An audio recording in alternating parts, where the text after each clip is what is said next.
दोस्तों yes bank की बात करें, यहाँ पे बहुत बड़ी गुड न्यूज निकल के आ रही है।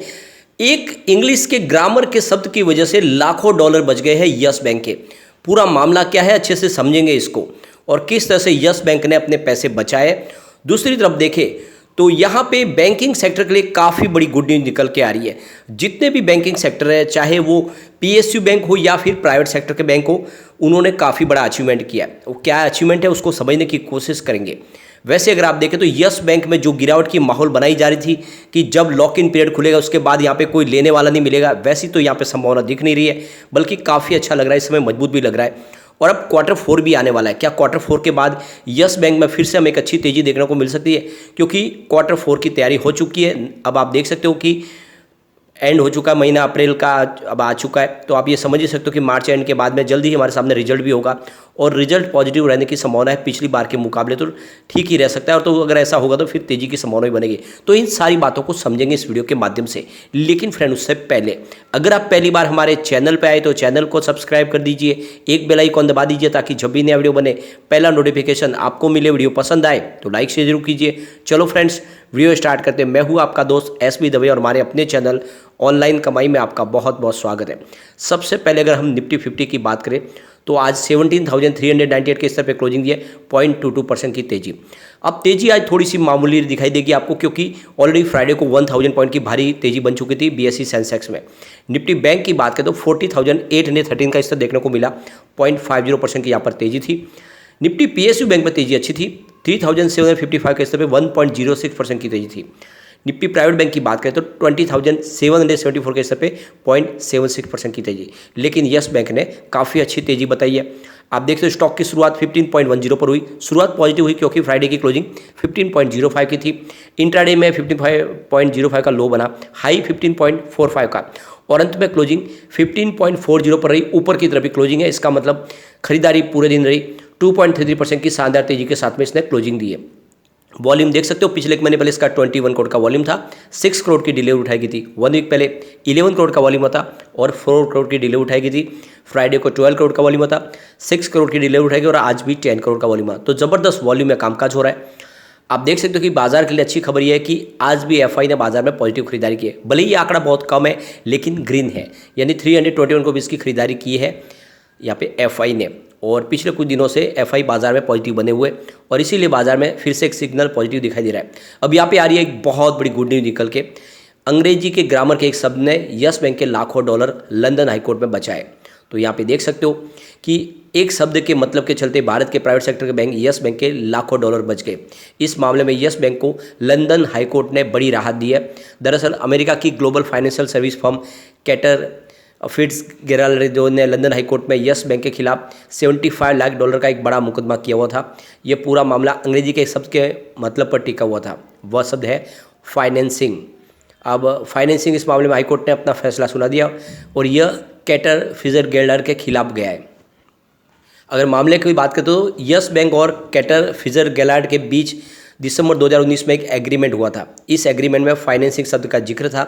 कैटर फिट्जगेराल्ड ने अपने मुकदमे में दावा किया कि फाइनेंसिंग शब्द का मतलब केवल प्राइवेट प्लेसमेंट, प्राइवेट ऑफरिंग ही नहीं, बल्कि इसमें फॉलो ऑन पब्लिक और ऑफरिंग एफबीओ भी शामिल है। कैटर फिट्जगेराल्ड का दावा था कि यस बैंक ने जुलाई 2020 के सफल एफपीओ में उनका भी हिस्सा है। इस एफपीओ के तहत कुल मिलाकर 2 अरब डॉलर जुटाए गए थे। 3 एंटिटी आप देख सकते हो। टिल्डन पार्क ने 30 करोड़ रुपीज़ अमेरिकी डॉलर में निवेश किया था। इसके अलावा हिंदुजा ग्रुप ने 2.27 करोड़ रुपीज़ का अमेरिकी डॉलर में इन्वेस्टमेंट किया था और अमान शाह ने 5 करोड़ रुपीज़ अमेरिकी डॉलर में लगाया था। और एफपीओ में निवेश के आधार पर कैटर फिट्जगेराल्ड ने 2% की हिस्सेदारी का दावा किया था, जो करीब 75 लाख अमेरिकी डॉलर के बराबर है। कैटर ने यह दावा इस आधार पर किया था कि इन तीनों को यस बैंक के साथ में एग्रीमेंट में संभावित निवेशकों के रूप में क्लासीफाइड किया गया था। हालांकि लंदन हाईकोर्ट के जस्टिस रॉबर्ट ब्राइट ने 31 मार्च 2023 को यस बैंक के पक्ष में फैसला सुनाया है। हाईकोर्ट ने कहा है कि इस मामले में यस बैंक सही है और फाइनेंसिंग शब्द में एफपीओ शामिल नहीं हो सकता, बल्कि यहाँ इसका मतलब सिर्फ प्राइवेट ऑफरिंग तक ही सीमित था। यस बैंक और कैटर के बीच संबंध पूर्व सीईओ और मैनेजिंग डायरेक्टर रणवीर गिल के बाद प्रेसिडेंट अंशु जैन के व्यक्तिगत संबंधों के कारण बने थे।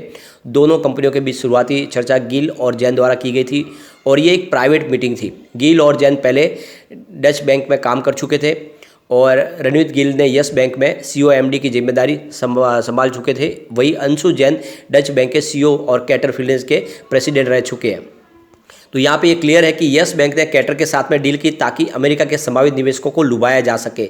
जैन के व्यक्तिगत हित और प्रतिबद्धता के कारण कैटर ने निवेशकों को आकर्षित करने के लिए काफ़ी प्रयास किए। हिंदुजा ग्रुप, टिल्डन पार्क और अमानसा सहित लगभग 60 एंटिटी ने निवेशक के रूप में सामने आए और इन्होंने निवेश किया। लेकिन अब ये सारा मामला जो है वो यस बैंक के फेवर में गया और यस बैंक को एक काफ़ी बड़ी जीत मिली है और इनको अब 75 लाख डॉलर का एक बड़ी रकम है जो चुकानी नहीं पड़ेगी। तो एक तरह से देखें तो यस बैंक को काफ़ी बड़ी राहत मिली है। एक बड़ी गुड न्यूज और निकल के आ रही है। यहाँ पे देख सकते हो कि बैंकिंग सेक्टर में एक तरह से बूम आया है जॉब के लिए। बहुत ही ज़बरदस्त तरीके से देखें तो इंश्योरेंस सेक्टर और बैंकिंग सेक्टर ने लोगों को जॉब प्रोवाइड किए। यहाँ पे जिस तरह से ये जो आंकड़े निकल कर आए, यह देख सकते हो कि 3138 जॉब्स प्रोवाइड किए थे मार्च 2022 में बैंकों ने, लेकिन इस बार ऑल टाइम हाई पे पहुंच गया बैंकों का जॉब अपॉर्चुनिटी रेशियो है। आप देख सकते हो 4555 जॉब प्रोवाइड किए मार्च 2023 में। तो ये आप देख ही सकते हो कि भले ही बाजार में मंदी का माहौल बने, विश्व में इन्फ्लेशन का प्रॉब्लम हो, लोगों की जॉब कट हो रहे हो, लेकिन बैंकिंग सेक्टर ने इस बार लोगों को ज़्यादा रोजगार दिया है और ये काफ़ी बड़ी जीत है एक तरह से देखें तो इस समय इंडियन बैंकिंग सिस्टम के लिए। तो यहाँ पे देख सकते हो कि इंश्योरेंस सेक्टर ने 108% की ग्रोथ दिखाई है मार्च 2023 में मार्च 2022 के मुकाबले, और बैंकिंग सेक्टर ने 45% की ईयर ऑन बेसिस पे ग्रोथ दिखाई है, जो ये इशारा है कि दोनों सेक्टर बूम पे है और आने वाले समय में इस सेक्टर में और भी ज़्यादा जॉब क्रिएट हो सकते हैं। तो एक बहुत ही ज़बरदस्त गुड न्यूज निकल कर आई है इंडियन बैंकिंग सिस्टम के लिए कि इस समय यहाँ पे जॉब प्रोवाइड हो रही है, इसका मतलब कामकाज बढ़ रहा है। तो आने वाले समय में यहाँ पे एक तरह से देखें तो काफ़ी बड़ी राहत है। जिस तरह से अमेरिका में एक के बाद एक बैंक डूब रही है, इंडिया में लगातार जॉब दे रही है बैंकिंग सिस्टम और ये काफ़ी बड़ी गुड न्यूज़ है। तो ये आप समझ ही सकते हो कि आने वाले समय इसका बेनिफिट देखने को मिलेगा और बैंकिंग सेक्टर में जिस तरह से कारोबार बढ़ रहा है, ये इशारा है कि कंपनियों का रेवेन्यू ग्रोथ भी बढ़ेगा और आने वाले समय इनके शेयरों की प्राइस भी बढ़ेगी। तो यस बैंक भी इस रेस में आपको आगे होता हुआ दिखाई देगा। तो कुल मिला के काफ़ी अच्छी खबर है यस बैंक के लिए भी। और यस बैंक ऑलरेडी देखें तो नई से नई टेक्नोलॉजी पहले सबसे पहले यस बैंक आजमा रहा है और उसको उसका फ़ायदा भी मिल रहा है। जब रिजर्व बैंक ऑफ इंडिया ने जब डिजिटल करेंसी की लॉन्चिंग की तो 4 बड़ी बैंकों के साथ में यस बैंक को शामिल किया। अब आप देख सकते हो आज काफ़ी बड़ी डील हुई है जिसमें खरीदारी बहुत ज़्यादा है, जिसकी वजह से प्राइस बढ़ी है। 9:17 पर 15.20 की प्राइस से 13,53,000 शेयरों की खरीदारी हुई। फिर 9:24 पर 15.20 की प्राइस से 23 लाख शेयरों की एक और बड़ी खरीदारी हुई। उसके बाद 9:27 पर 15.25 की प्राइस से 13,69,000 शेयरों की बिकवाली हुई। तो फिर 9:35 पर 15.30 की प्राइस से 18 लाख शेयरों की एक बड़ी खरीदारी हुई। फिर 9:37 पर 15.30 की प्राइस से 19 लाख शेयरों की एक और बड़ी खरीदारी हुई। फिर 11:06 पर 15.35 की प्राइस से 27 लाख शेयरों की एक और बड़ी खरीदारी हुई।